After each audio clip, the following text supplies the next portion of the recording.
Gálatas, capítulo 1. Paulo, apóstolo enviado, não da parte de homens, nem por meio de pessoa alguma, mas por Jesus Cristo e por Deus Pai, que o ressuscitou dos mortos, e todos os irmãos que estão comigo, as igrejas da Galácia. A vocês, graça e paz da parte de Deus, nosso Pai, e do nosso Senhor Jesus Cristo, que se entregou a si mesmo por nossos pecados a fim de nos resgatar desta presente era perversa, segundo a vontade de nosso Deus e Pai, a quem seja glória para todo sempre. Amém. Admiro-me de que vocês estejam abandonando tão rapidamente aquele que os chamou pela graça de Cristo para seguirem outro evangelho, que na realidade não é o evangelho. O que ocorre é que algumas pessoas os estão perturbando querendo perverter o evangelho de Cristo, mas ainda que nós, ou um anjo dos céus, pregue um evangelho diferente daquele que lhes pregamos, que seja amaldiçoado. Como já dissemos e agora repito, se alguém lhes anuncia um evangelho diferente daquele que já receberam, que seja amaldiçoado. Acaso busco eu agora a aprovação dos homens, ou a de Deus? Ou estou tentando agradar a homens? Se eu ainda estivesse procurando agradar a homens, não seria servo de Cristo. Irmãos, quero que saibam que o evangelho por mim anunciado não é de origem humana. Não recebi de pessoa alguma, nem me foi ele ensinado. Ao contrário, eu recebi de Jesus Cristo por revelação. Vocês ouviram qual foi o meu procedimento no judaísmo, como perseguia com violência a igreja de Deus, procurando destruí-la. No judaísmo, eu superava a maioria dos judeus da minha idade e era extremamente zeloso das tradições dos meus antepassados. Mas Deus me separou desde o ventre materno e me chamou por sua graça, quando lhe agradou revelar o seu Filho em mim, para que eu anunciasse entre os gentios. Não consultei pessoa alguma. Tampouco subi a Jerusalém para ver os que já eram apóstolos antes de mim, mas de imediato parti para a Arábia e voltei outra vez a Damasco. Depois de 3 anos, subi a Jerusalém para conhecer Pedro pessoalmente e estive com ele 15 dias. Não vi nenhum dos outros apóstolos a não ser Tiago, irmão do Senhor. Quanto ao que lhe escrevo, afirmo diante de Deus que não minto. A seguir, fui para as regiões da Síria e da Cilícia. Eu não era pessoalmente conhecido pelas igrejas da Judéia que estão em Cristo. Apenas ouviam dizer, aquele que antes nos perseguia agora está anunciando a fé que outrora procurava destruir, e glorificavam a Deus por minha causa. Capítulo 2. 14 anos depois, subi novamente a Jerusalém, desta vez com Barnabé, levando também Tito comigo. Fui para lá por causa de uma revelação, e expus diante deles o evangelho que prego entre os gentios, fazendo-o, porém, em particular, aos que pareciam mais influentes, para não correr ou ter corrido inutilmente. Mas nem mesmo Tito, que estava comigo, foi obrigado a circuncidar-se, apesar de ser grego.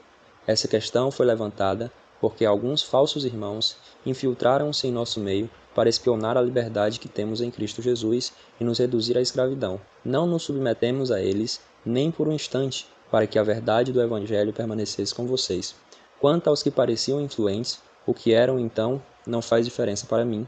Deus não julga pela aparência. Tais homens influentes não me acrescentaram nada. Ao contrário, reconheceram que a mim havia sido confiada a pregação do Evangelho aos incircuncisos, assim como a Pedro aos circuncisos. Pois Deus, que operou por meio de Pedro como apóstolos aos circuncisos, também operou por meu intermédio para os gentios. Reconhecendo a graça que me fora concedida, Tiago, Pedro e João, tidos como colunas, estenderam a mão direita a mim e a Barnabé, em sinal de comunhão. Eles concordaram em que devíamos nos dirigir aos gentios e eles aos circuncisos. Somente pediram que nos lembrássemos dos pobres, o que me esforcei por fazer.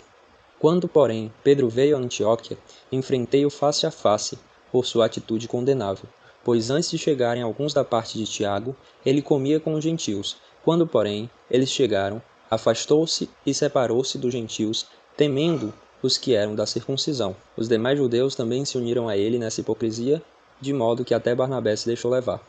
Quando vi que não estavam andando de acordo com a verdade do Evangelho, declarei a Pedro diante de todos: você é judeu, mas vive como gentil e não como judeu. Portanto, como pode obrigar gentios a viverem como judeus? Nós, judeus de nascimento, e não gentios pecadores, sabemos que ninguém é justificado pela prática da lei, mas mediante a fé em Jesus Cristo. Assim nós também cremos em Cristo Jesus para sermos justificados pela fé em Cristo, e não pela prática da lei, porque pela prática da lei ninguém será justificado. Se, porém, procurando ser justificados em Cristo, descobrimos que nós mesmos somos pecadores, será Cristo esse ministro de pecado? De modo algum. Se reconstruo o que destruí, provo que sou transgressor, pois por meio da lei eu morri para a lei, a fim de viver para Deus. Fui crucificado com Cristo. Assim, já não sou eu quem vive, mas Cristo vive em mim. A vida que agora vivo no corpo, vivo-a pela fé no Filho de Deus, que me amou e se entregou por mim. Não anulo a graça de Deus, pois se a justiça vem pela lei, Cristo morreu inutilmente. Gálatas, capítulo 3. Ó Gálatas insensatos! Quem os enfeitiçou? Não foi diante dos seus olhos que Jesus Cristo foi exposto como crucificado? Gostaria de saber apenas uma coisa. Foi pela prática da lei que vocês receberam o Espírito ou pela fé naquilo que ouviram? Será que vocês são tão insensatos que, tendo começado pelo Espírito, querem agora se aperfeiçoar pelo esforço próprio? Será que foi inútil sofrerem tantas coisas? Se é que foi inútil. Aquele que lhe dá o seu Espírito e opera milagres entre vocês, realiza essas coisas pela prática da lei ou pela fé, com a qual receberam a palavra? Considerem o exemplo de Abraão. Ele creu em Deus e isso lhe foi creditado como justiça.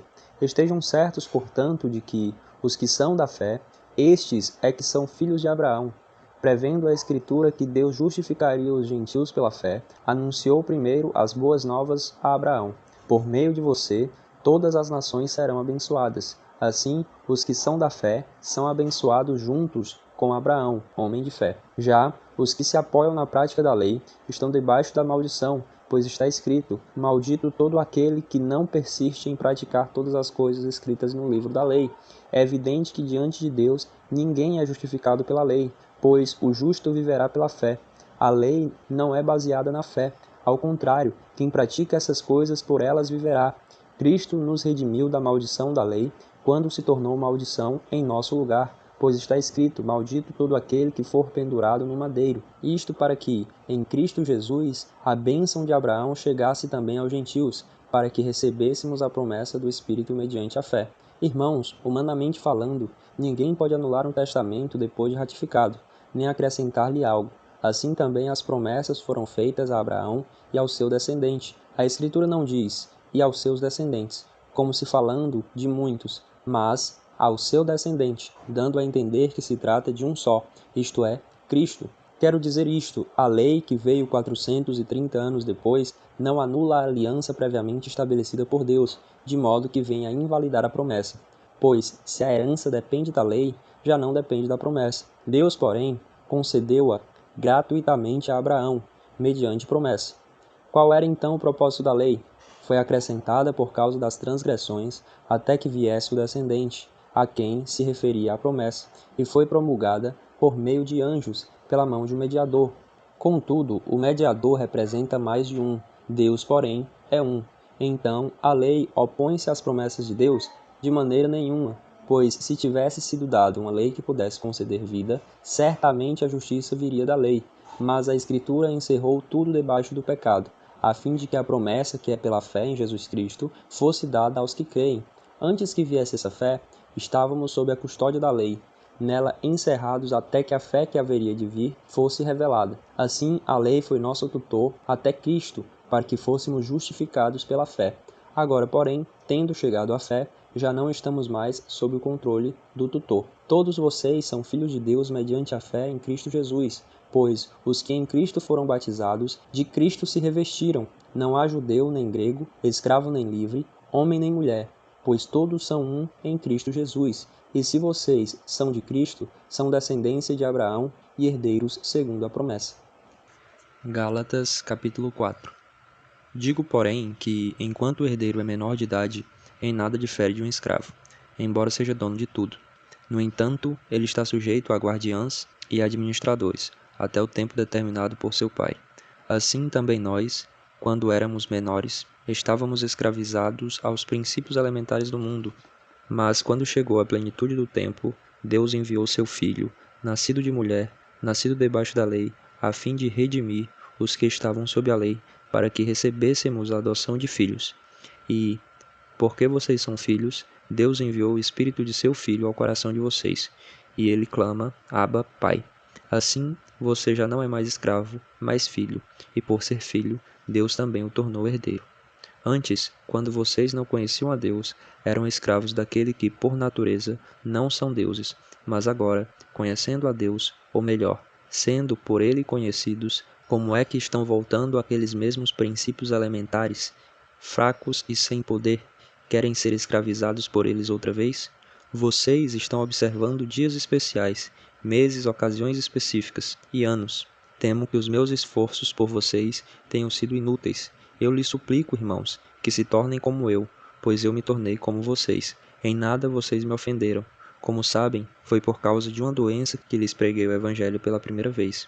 Embora a minha doença lhe tenha sido uma provação, vocês não me trataram com desprezo ou desdém. Ao contrário, receberam-me como se eu fosse um anjo de Deus, como o próprio Cristo Jesus. O que aconteceu com a alegria de vocês? Tenho certeza que, se fosse possível, vocês teriam arrancado os próprios olhos para dá-los a mim. Tornei-me inimigo de vocês por lhes dizer a verdade? Os que fazem tanto esforço para agradá-los não agem bem, mas querem isolá-los a fim de que vocês também mostrem zelo por eles. É bom sempre ser zeloso pelo bem, e não apenas quando estou presente. Meus filhos, novamente estou sofrendo dores de parto por sua causa, até que Cristo seja formado em vocês. Eu gostaria de estar com vocês agora e mudar o meu tom de voz, pois estou perplexo quanto a vocês. Digam-me, vocês, os que querem estar debaixo da lei, acaso vocês não ouvem a lei? Pois está escrito que Abraão teve 2 filhos, um da escrava e outro da livre. O filho da escrava nasceu de modo natural, mas o filho da livre nasceu mediante promessa. Isto é usado aqui como uma ilustração. Estas mulheres representam 2 alianças. Uma aliança procede do Monte Sinai e gera filhos para a escravidão. Esta é Agar. Agar representa o Monte Sinai, na Arábia, e corresponde à atual cidade de Jerusalém, que está escravizada com seus filhos. Mas a Jerusalém do Alto é livre, e a nossa mãe, pois está escrito: regozije-se, ó estéril, você que nunca teve um filho. Grite de alegria, você que nunca esteve em trabalho de parto, porque mais são os filhos da mulher abandonada do que os daquela que tem marido. Vocês, irmãos, são filhos da promessa, como Isaque. Naquele tempo, o filho nascido de modo natural perseguiu o filho nascido segundo o Espírito. O mesmo acontece agora. Mas o que diz a Escritura? Mande embora a escrava e o seu filho, porque o filho da escrava jamais será herdeiro com o filho da livre. Portanto, irmãos, não somos filhos da escrava, mas da livre. Capítulo 5. Foi para a liberdade que Cristo nos libertou. Portanto, permaneçam firmes e não se deixem submeter novamente a um jugo de escravidão. Ouçam bem o que eu, Paulo, lhes digo. Caso se deixem circuncidar, Cristo de nada lhes servirá. De novo declaro a todo homem que se deixa circuncidar, que está obrigado a cumprir toda a lei. Vocês que procuram ser justificados pela lei, separaram-se de Cristo, caíram da graça, pois é mediante o Espírito que nós aguardamos pela fé a justiça que é a nossa esperança, porque em Cristo Jesus nem circuncisão nem incircuncisão tem efeito algum, mas sim a fé que atua pelo amor. Vocês corriam bem. Quem os impediu de continuar obedecendo à verdade? Tal persuasão não provém daquele que os chama. Um pouco de fermento leveda toda a massa. Estou convencido no Senhor de que vocês não pensarão de nenhum outro modo. Aquele que os perturba, seja quem for, sofrerá condenação. Irmãos, se ainda estou pregando a circuncisão, porque continuo sendo perseguido? Nesse caso, o escândalo da cruz foi removido. Quanto a esses que os perturbam, quem dera que se castrassem. Irmãos, vocês foram chamados para a liberdade, mas não usem a liberdade para dar ocasião à vontade da carne. Ao contrário, sirvam uns aos outros mediante o amor. Toda a lei se resume num só mandamento: ame o seu próximo como a si mesmo. Mas, se vocês se mordem e se devoram uns aos outros, cuidado para não se destruírem mutuamente. Por isso digo, vivam pelo Espírito, e de modo nenhum satisfarão os desejos da carne, pois a carne deseja o que é contrário ao Espírito, e o Espírito o que é contrário à carne. Eles estão em conflito um com o outro, de modo que vocês não fazem o que desejam. Mas se vocês são guiados pelo Espírito, não estão debaixo da lei. Ora, as obras da carne são manifestas: imoralidade sexual, impureza e libertinagem, idolatria e feitiçaria, ódio, discórdia, ciúmes, ira, egoísmo, dissensões, facções e inveja, embriaguez, orgias e coisas semelhantes. Eu os advirto como antes já os adverti. Aqueles que praticam essas coisas não herdarão o reino de Deus. mas o fruto do Espírito é amor, alegria, paz, paciência, amabilidade, bondade, fidelidade, mansidão e domínio próprio. Contra essas coisas não há lei. Os que pertencem a Cristo crucificaram a carne, com as suas paixões e os seus desejos. Se vivemos pelo Espírito, andemos também pelo Espírito. Não sejamos presunçosos, provocando uns aos outros e tendo inveja uns dos outros. Capítulo 6. Irmãos, se alguém for surpreendido em algum pecado, vocês que são espirituais deverão restaurá-lo com mansidão. Cuide-se, porém, cada um para que também não seja tentado. Levem os fardos pesados uns dos outros, e assim cumpram a lei de Cristo. Se alguém se considera alguma coisa não sendo nada, engana-se a si mesmo. Cada um examine os próprios atos, e então poderá orgulhar-se de si mesmo, sem se comparar com ninguém, pois cada um deverá levar a própria carga. O que está sendo instruído na palavra, partilhe todas as coisas boas com aquele que o instruiu. Não se deixe enganar. De Deus não se zomba, pois o que o homem semear, isto também colherá. Quem semeia para a sua carne, da carne colherá destruição. Mas quem semeia para o Espírito, do Espírito colherá a vida eterna.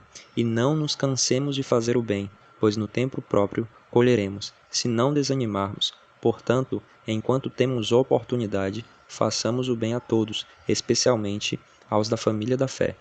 Vejam, com que letras grandes estou lhes escrevendo, de próprio punho. Os que desejam causar boa impressão exteriormente, tentando obrigá-los a circuncidarem, agem deste modo apenas para não serem perseguidos por causa da cruz de Cristo. Nem mesmo os que são circuncidados cumprem a lei. Querem, no entanto, que vocês sejam circuncidados, a fim de se gloriarem no corpo de vocês. Quanto a mim, que eu jamais me gloriei, a não ser na cruz de nosso Senhor Jesus Cristo, por meio da qual o mundo foi crucificado para mim e eu para o mundo. De nada vale ser circuncidado ou não, o que importa é ser uma nova criação. Paz e misericórdia estejam sobre todos os que andam conforme esta regra, e também sobre o Israel de Deus. Sem mais, que ninguém me perturbe, pois trago em meu corpo as marcas de Jesus. Irmãos, que a graça de nosso Senhor Jesus Cristo seja com o espírito de vocês. Amém.